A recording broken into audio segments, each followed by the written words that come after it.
Yeah, hello. My name's Tom Bollen. I'm head of supply chain management at Standard Chartered. I've been with the bank for 6 years and a career of 20 years in banking. A lot of that career was spent in finance, and now I'm within procurement, supply chain management.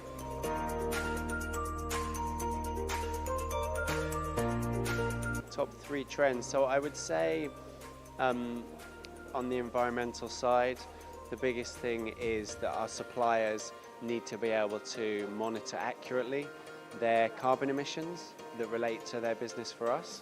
I think if suppliers are unable to do that, they're going to end up losing business. I'd say that the second trend is around verification of diverse and inclusive suppliers. And then the third one I'd say is around the governance side. You know, there's going to be more and more scrutiny around governance, and so it's really important that organisations get that accurate.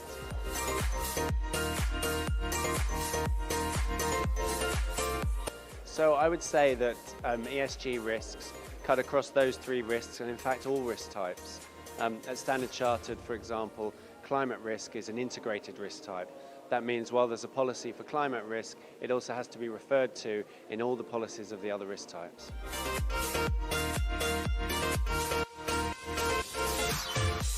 So I think ESG is already an enabler. You know, it's a big part of Standard Chartered, it's a big part of our brand statement and our values. In fact, when it comes to the shareholders, we've committed to our shareholders that we want to become a leader in this space.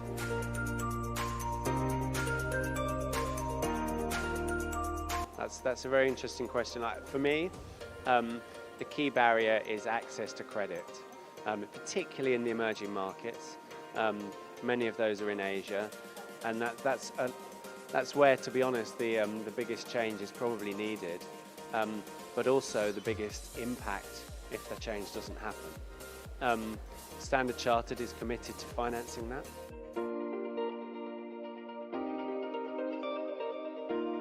So I would say that APAC is probably a bit behind the EU and the US, but actually the pace of change here is faster, and the speed of change and the speed of uptake. So I'd say that the maximum impact is probably in Asia.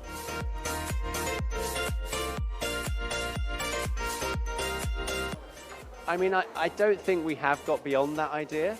I think that mindset change is still needed. However, I was on a panel earlier today, and we all came to the agreement that the benefits are very much for profit. There's some very good studies that show companies that have the highest ratings from an ESG point of view also make the most profit. There's many links there. So I think we should be beyond that point, but I think the mindset shift is not yet completed.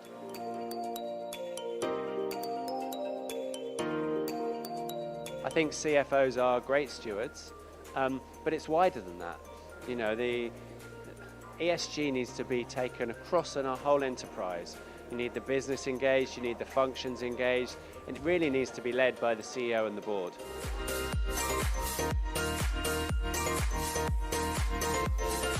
So I really enjoyed the panel session I did earlier today.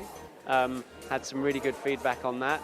I think that there is a real need for action in this space. There's been a lot of talking this week, which has been brilliant. Some really, really good sessions. But now it's time, as the conference is coming to a close, for us all to go out there and make the impact happen, make the change.